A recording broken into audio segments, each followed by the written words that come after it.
네, 지금까지 9년간 200억 원 이상의 정보 제공을 성공시킨 자금의 정석입니다. 창업 아이디어는 있는데 자본금이 없어서 막막하신 예비 대표님들 많으시죠? 오늘 이 영상 하나로 제가 세 가지를 해결해 드릴 겁니다. 첫째, 갚지 않아도 되는 수천만 원에서 최대 1억 원의 지원금을 어디서 신청을 하는지. 그리고 둘째, 지금 내가 신청 자격이 과연 되는지. 셋째, 경쟁률 30대 1을 뚫은 합격자들의 비법. 그리고 영상 마지막에는 오늘부터 바로 쓸 수 있는 액션 플랜도 함께 드릴 겁니다. 앞으로도 저희 연구진과 함께 대표님들께 도움이 될 만한 정보를 좀 퍼드릴 텐데, 제가 아직은 채널이 좀 작아서 다시 찾기 어려우실 수가 있으니까 구독 꼭 눌러주시고요. 바로 본론 들어가도록 하겠습니다. 자, 첫 번째, 예비 창업 패키지를 포함을 해서 수천만 원에서 많게는 1억 원의 창업 지원금을 신청할 수 있는 사이트부터 알려드리도록 하겠습니다. 예, 바로 알아볼 사이트는 K-스타트업 창업 지원 포털입니다. 검색창에 K-스타트업이라고 검색을 하시면 바로 영어 검색어에 창업 지원 포털이라고 뜨죠.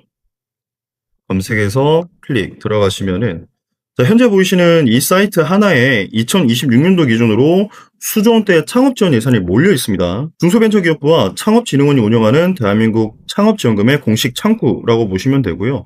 여기 들어가시면은 처음에 공고가 수백 개가 보여요. 전부 읽을 필요 없고요. 제가 지금부터 말씀드리는 딱 세 가지만 필터를 설정하시면 되는데, 메인 홈페이지에서 스크롤을 한 번만 내리시면은 하단에 창업 내비게이션이라고 있습니다. 보시면은 첫 번째가 창업 단계, 창업 연령, 관심 분야 이렇게 나뉘어져 있는데요. 창업 단계 같은 경우에는 예비 창업 패키지다 보니까 예비로 클릭해 주시면 되고요. 창업 연령은 대표님 연령에 맞게 20세 이상에서 39세 이하 또는 만 40세 이상 등등 이렇게 설정을 해주시면 되는데, 세 번째 필터는 관심 분야인데 이 부분에 대해서는 질문이 많으시더라고요. 사업화라든가 기술 개발, 시설 공간 보유 등등이 있는데, 예비 창업 패키지처럼 직접적으로 자금 조달을 목적으로 한 지원 사업 같은 경우에는 원래 정식 명칭은 사업화 자금이라고 합니다. 사업화 자금. 그래서 예비 창업 패키지 같은 경우에는 필터를 이렇게 사업화로 걸어주시고 찾아보기를 누르시면 되는데, 예를 들어서 이 기술 개발 같은 경우에는 내가 장비 또는 어떤 기술에 대한 지원이 필요하다라는 건 이렇게 필터를 걸어주시면 되고요.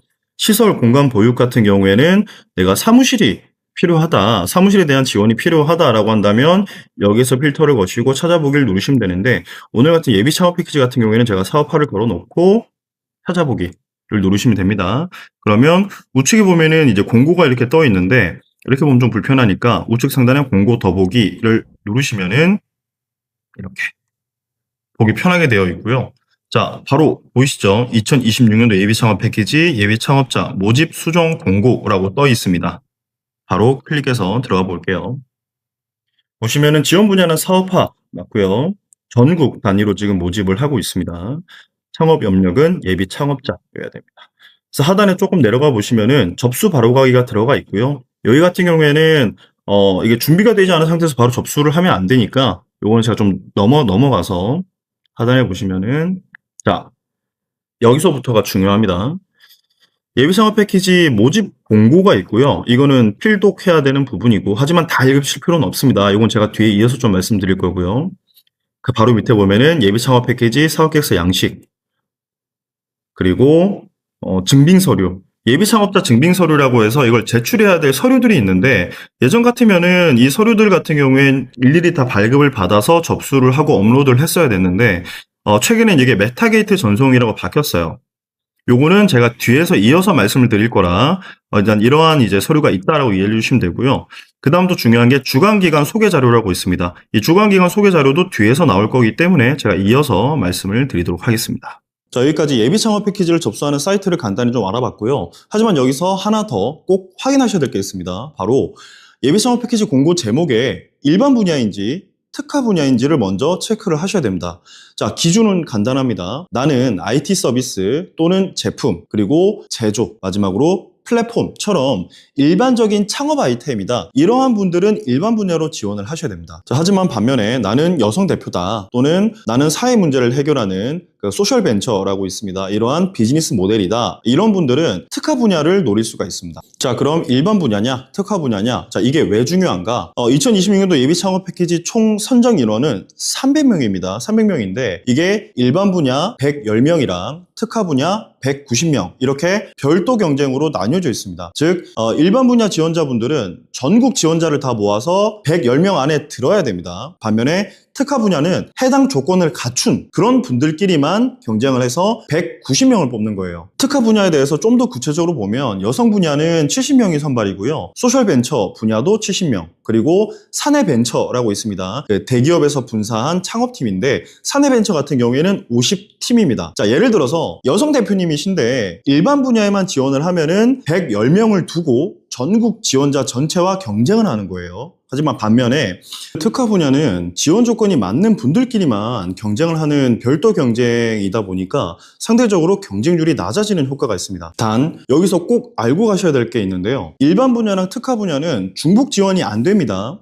K-스타트업 시스템 특성상 동일한 사업으로 두 분야에 동시 신청을 하는 게 불가능해요. 그러다 보니까 본인이 특화 분야 조건에 해당이 된다면 일반이냐 특화냐를 먼저 전략적으로 결정을 하고 지원을 하셔야 됩니다. 조건이 맞는 분들은 꼭 한번 더 체크를 하시고 결정을 하시는 걸 추천합니다. 자, 그럼 지원금 사이트를 찾았다고 해서 무작정 신청을 했다가 부랴부랴 사업계획서까지 만들어서 제출을 했는데 알고 보니 애초에 자격 자체가 안 됐던 거라면 그건 정말 억울하시겠죠. 초보 예비 대표님들께서 가장 많이 탈락하는 구간 바로 신청 자격입니다. 이어서 좀 짚어드리도록 할게요. 자, 예비 창업 패키지 신청하기 전 자가 질문인데요. 핵심 질문은 딱 한 가지입니다. 2026년도 기준으로요. 2026년 1월 22일 기준 내 명의에 살아있는 사업자가 있는가? 자, 있으시면은 지금 영상을 잠깐 멈추시고 제 채널에 초기 창업 패키지 영상을 먼저 보시는 걸 추천합니다. 자, 근데 반면에 없다, 사업자가 없다라고 한다면 계속 이어서 말씀을 좀 드리도록 할게요. 자, 여기서부터는 애초에 태어나서 처음 사업자를 내려고 하는 거다라고 하면 상관없는데 과거에 폐업 이력이 있는 분들 조금 더 집중을 해주셔야 됩니다. 공고 기준으로 보면은 공고일 기준 최근 1개월, 즉 2026년도 1월 28일부터 2월 27일 사이에 개인 사업자에 대한 폐업이나 법인 해산 또는 청산을 하신 분들은 이번 예비 창업 패키지에 대한 신청이 불가합니다. 하지만 그 이전에 폐업을 하셨다면 원칙적으로는 신청이 가능한데 조건이 한 가지가 있습니다. 바로 예전에 하셨던 업종과는 다른 업종으로 창업을 하셔야 안전합니다. 한국 표준 산업 분류 코드라고 있어요. 이 코드가 다르면 이종업종이라고 해서 이종업종, 다른 업종으로 창업으로 인정이 됩니다. 하지만 반대로 예전에 하던 것과 동일한 업종, 그러니까 동종업종이라고 해요. 동일한 업종으로 다시 창업을 하려면 그 폐업일로부터 3년 또는 부도나 파산을 하신 경우에는 2년입니다. 어쨌건 그 폐업일로부터 3년이 지나야 신청이 가능합니다. 즉 정리하자면 최근 1개월 이내에 폐업을 한 이력이 있다. 이번 예비 창업 패키지 공고 신청은 불가합니다. 하지만 그 이전에 폐업을 한 적이 있다. 이종업종이면 가능하고요. 동종업종일 경우에는 3년이 지나야 가능합니다. 즉 내가 예비인지 초기 창업자인지 한번 자가진단을 해보시고 접수를 트라이 해보시는 것을 추천합니다. 참고로 창업기업 확인서라는 게 있습니다. 창업기업 확인서라고 해서 K-스타트업 메인 홈페이지에 나와 있는 건데요. 이건 이미 사업자가 있는 기창업자들이 본인의 창업 단계를 확인할 때 쓰는 서류거든요. 즉 예비 창업자는 이 사업자 자체가 없기 때문에 이 확인서에 대한 발급 대상이 아니에요. 그래서 이제 잘 모르시고 이 서류를 이제 발급받으려고 하시는 분들이 가끔 있는데 이 서류는 발급받는 데에만 1, 2주 정도가 걸립니다. 일주일, 2주 정도가 소요가 되기 때문에 헷갈리지 않도록 주의를 해주십시오. 자, 그럼 이제 신청 자격까지 확인이 됐다면 이제 가장 중요한 선택이 남아 있습니다. 접수 신청을 할 때 선택해야 될 주관기관이라고 있습니다. 주관기관을 어디로 선택할지를 결정을 해야 되는데요. 자, 그런데 도대체 주관기관이 뭐냐? 자, 주관기관은 선정이 되면 이 기관이, 주관기관이 앞으로 8개월이란 기간 동안 내 사업 자금을 관리하고 교육, 멘토링, 사업화 지원까지 해주는 일종의 비즈니스 파트너 역할을 한다라고 보시면 됩니다. 이 주관기관은 거주지나 창업 예정 지역과 상관없이 전국 어디든 원하는 한 개 기관을 선택을 해서 신청을 할 수가 있습니다. 예를 들어 서울에 사신다라고 꼭 서울 기관만 또는 부산에 사신다고 하셔서 꼭 부산 기관만 써야 하는 건 아니고요. 다만 접수 마감 이후에는 주관기관이 변경이 안 됩니다. 안 되기 때문에 공고에 첨부된 주관기관 소개 자료를 꼭 열어보시고 확인을 해보시고 전략적으로 선택을 하셔서 창업을 하셔야 됩니다. 자, 그러면 주관기관은 어떻게 고르느냐? 예를 들어 대표님께서 투자 유치가 최우선이다. 그러면 투자형 기관을 선택을 하셔야 되는데요. 팁스 연계 또는 IR 기회, 투자자 네트워크가 강점입니다. 하지만 다만 전국에서 지원자가 몰려오기 때문에 경쟁률이 꽤 높은 편입니다. 그래서 기술 검증, 특허, 연구 이러한 인프라가 중요하다. 그러면 고려대, 경기대, 공대 중심의 학교 같은 기술형 기관이 정답입니다. 고가 연구 장비라든가 실험실, R&D 검증, 특허 지원이 강점입니다. 자, 근데 여기서 중요한 게 하나 있습니다. 공고 첨부 자료 중에서 앞전에 말씀드린 주관기관 소개 자료라는 걸 보셨죠? 거기에 보시면 각 기관마다 선정된 예비 창업자에게 어떤 지원을 해줄 건지를 구체적으로 이 계획이 나와 있습니다. 그래서 어떤 기관은 마케팅비를 더 많이 지원을 하고 어떤 기관은 해외 전시 또는 데모데이를 열어주기도 합니다. 그래서 이 내용을 기관별로 좀 비교를 하셔서 내 사업에 지금 가장 필요한 게 뭔지를 기준으로 고르셔야 됩니다. 네, 그럼 기관까지 골라봤는데요. 하지만 이 예비 창업 패키지 이 하나에만 올인하는 거는 리스크가 너무 큽니다. 왜냐하면 경쟁률이 20대 1, 30대 1이기 때문에 이러한 리스크를 이기는 투트랙 전략을 이제부터 좀 알려드릴 건데요. 예비 창업 패키지 해마다 다르긴 하지만 경쟁률이 보통 30대 1 이상입니다. 예를 들어 100명이 신청하면은 3명에서 4명 정도만 선정되는 수준이라고 보시면 되는데요. 그래서 저는 항상 하나에만 목숨을 걸지 마시고 2가지 지원금을 동시에 도전하라라고 말씀을 드립니다. 바로 그 두 번째 지원금을 받을 수 있는 사이트는 바로 기업마당입니다. K-스타트업이 중앙정부의 메인 사업화 자금 모델이라고 한다면은 기업마당은 이러한 이제 지자체, 유관기관이 운영하는 1,000만 원에서 3,000만 원대의 틈새 시장이라고 보시면 됩니다. 그래서 기업마당 검색창에 여기에 예비 창업, 이미 인기 검색으로 되어 있네요. 예비 창업이라고만 검색을 하시고 예를 들어서 경기도 지역이다, 뭐 서울 지역이다, 이러한 경기라고 이렇게 지역을 필터를 걸어 놓으시면은 지원사업 공고가 이렇게 몇 가지가 떠요. 자, 이런 식으로 검색을 하시다 보면 서울 창업허브 입주 지원 또는 지역 특화 시제품 제작비, 그리고 로컬 창업 공간 지원, 마케팅, 바우처 등등. 자, 금액은 예비 창업 패키지보다 작을 수는 있지만 지역이나 업종 조건이 걸려 있어서 경쟁률이 2대 1, 3대 1인 수준인 경우가 많습니다. 쉽게 말해서 예창패가 전국 단위 경쟁이었다고 한다면은 기업마당은 지역 단위 경쟁이라고 보시면 되겠습니다. 이런 식으로 메인 사업인 예비 창업 패키지를 준비하면서 이런 소액 바우처 2-3개를 병행을 해두시면 창업 초기부터 쓸 수 있는 이 현금 자본력을 훨씬 빠르게 쌓을 수가 있습니다. 자, 그럼 여기까지 하셨으면 이제 신청 버튼을 누를 준비는 된 겁니다. 하지만 공고문 50페이지를 전부 다 읽기에는 너무 막막하기도 하고 난해하신 분들이 많으실 텐데요.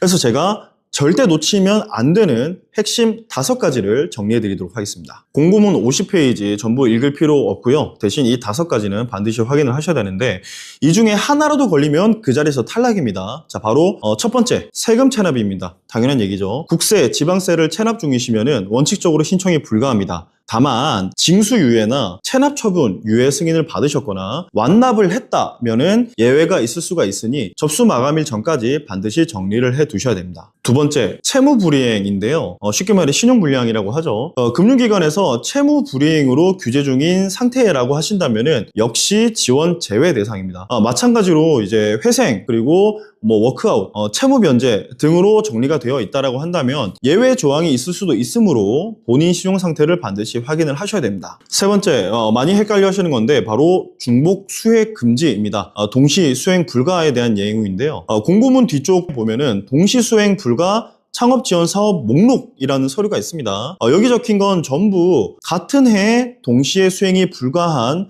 창업 사업화 지원 사업이라는 건데요. 다른 중앙부처 또는 공공기관의 창업사업화 사업과는 동시 수행이 안 되고 여러 곳에 신청은 할 수 있지만 최종적으로 한 개의 협약을 체결하셔야 됩니다. 반대로 많은 지자체의 사업이나 융자, 대출이죠. 이 융자는 성격이 좀 달라서 중복 수행이 가능한 경우가 많습니다. 그래서 공고문에서 창업사업화 지원 사업인지 또는 융자인지를 꼭 구분해서 보셔야 됩니다. 그리고 이어서 네 번째는 신청 주체 그리고 주관기관 오류, 착오에 대한 내용인데요. 자, 예비 창업 패키지는 반드시 신청자 본인 아이디로 본인이 직접 온라인 신청을 하셔야 됩니다. 대리인이 다른 계정으로 신청을 하게 되시면은 평가 대상에서 제외되거나 나중에 발견될 경우 선정 협약이 취소될 수가 있습니다. 또 하나, 사업계획서에 작성한 주관기관과 K-스타트업 시스템 전산에서 선택한 주관기관이 다르면 시스템에 접수된 주관기관 기준으로 평가가 진행이 됩니다. 그렇기 때문에 헷갈려서 잘못 선택을 해도 마감 후에는 변경이 안 되니까 꼭 주의를 하시길 바랍니다. 마지막 5번째는 자부담금 구조에 대한 오해인데요. 자, 초기 창업 패키지는 보통 지원 금액 대비 일정 비율로 자기 부담금이라는 게 발생을 하는데, 반면에 예비 창업 패키지는 자기 부담금, 즉 자부담이 없습니다. 예를 들어 1단계에서 2, 3천만 원, 2단계에서 2, 3천만 원 이렇게 내외를 합쳐서 평균 5천만 원 규모의 사업화 자금을 지원을 받습니다만, 대표님께서 초창패처럼 내셔야 되는 현금, 현물 자부담 항목이 예창패에선 전혀 없습니다. 참고로 앞전에 말씀드린 그 메타 게이트 전송이라고 해서 신청하실 때 공공 마이데이터 제3자 정보 동의라는 그 박스가 있습니다. 그 박스에 체크만 하시면은 예전처럼 접수할 때 필요한 서류들을 전부 직접 떼러 다니는 그런 번거로움 없이 시스템에서 자동으로 연동돼서 접수가 됩니다. 이제 신청서 낼 준비는 다 끝났습니다. 하지만 서류보다 더 중요한 게 있습니다. 바로 심사위원이 실제로 사업 계획서에서 뭘 보는지, 바로 PSST 그 4가지만 기억을 하시면 되는데요. 2026년도부터는 세부 배점표가 공개되지 않고 VC, 벤처 캐피탈이죠. VC 출신 심사위원분들이 종합적인 판단으로 평가하는 비중이 훨씬 더 커졌습니다. 화려한 기술만 보는 게 아니고요. 이게 결국 돈을 벌 수 있는 사업이냐, 즉 사업성 위주로 많이 봅니다. 그래서 이제 사업계획서 작성으로 좀 넘어가 볼 텐데요. 예비창업 패키지 사업계획서는 PSST 구조로 작성이 되는데요. 각각 프로블럼, 솔루션, 스케일업, 팀으로 구성되어 있습니다. 한 줄로 요약하면 왜 이 사업이 정부에서 돈을 지원을 해줘야 되는지에 대해서 가장 논리적으로 설명을 하는 구조라고 보시면 되는데요. 하나씩 해보도록 하겠습니다. P, 프로블럼, 시장의 문제입니다. 심사위원이 보는 기준은 이 문제가 정부 지원이 필요할 정도로 정말 불편한 문제인가? 그러니까 본인만 느끼는 불편함이 아니라 시장 데이터, 사용자 인터뷰, 현장 사례로 진짜 문제라는 것을 보여주셔야 됩니다. 즉, 대상, 상황, 문제를 구체화하는 게 핵심입니다. 이어서 S, 솔루션은 그 문제를 어떻게 해결할 것인가입니다. 심사위원이 보는 기준은 문제와 해결이 정확히 연결되는가, 왜 이 방법이어야 되는가 인데요. 문제의 원인과 해결책이 1대1로 대응되어야 됩니다. 그러니까 자칫 엉뚱한 방향으로 솔루션이 연결되면은 바로 감점 요소가 됩니다. 이어서 또 S, 스케일업이죠. 왜 다른 방법이 아니라 당신의 방식인가를 보는 건데요. 자, 심사위원이 보는 핵심 질문은 기존 방식과 뭐가 다른가? 굳이 이 기업을 뽑아야 하는 이유가 있는가? 인데요. 기존 방식과 비교가 명확하게 들어가야 됩니다. 타깃 고객, 가격에 대한 전략, 유통 채널, 매출 계획까지 구체적으로 써야 통과가 됩니다. 마지막으로 팀입니다. 이 팀이 실제로 해낼 수 있는가인데요. 심사위원이 보는 기준은 이미 해본 경험이 있는가, 또는 말뿐이 아니라 증거가 있는가입니다. 아이템이나 해당 사업에 관련된 경력, 포트폴리오, 팀 구성으로 실행 가능성을 증명하셔야 합니다. 이런 경우가 많죠. 만약 1인 기업으로 시작을 하신다면 부족한 역량에 대한 부분은 외부 전문가라든가 파트너, 아웃소싱 계획이라도 명확히 제시를 하셔야 됩니다. 자, PSST 이 4가지가 이런 식으로 논리적으로 잘 연결되어 있으면 선정 확률은 굉장히 극대화되니까 사업계획서를 작성을 할 때 꼭 2번, 3번 영상을 다시 한번 보셔서 내 것으로 만드셔야 됩니다. 그리고 내 아이템이 예비 창업 패키지와 만약에 맞지 않는다라고 생각이 되시면 무조건 예창패만 고집할 필요는 없습니다. 제조업 같은 경우에는 소공인 특화 자금, 그리고 IT, 플랫폼 같은 경우에는 데이터 바우처 또는 비대면 서비스 바우처, 마지막으로 동네 카페라든가 공방, 로컬 비즈니스를 운영하고 계신다고 한다면은 신사업 창업 사관학교 또는 로컬 지역 특화 산업 등이 있습니다. 자, 오늘 영상 끝까지 보셨다면 이미 다른 경쟁자들보다 훨씬 더 앞서 있으신 겁니다.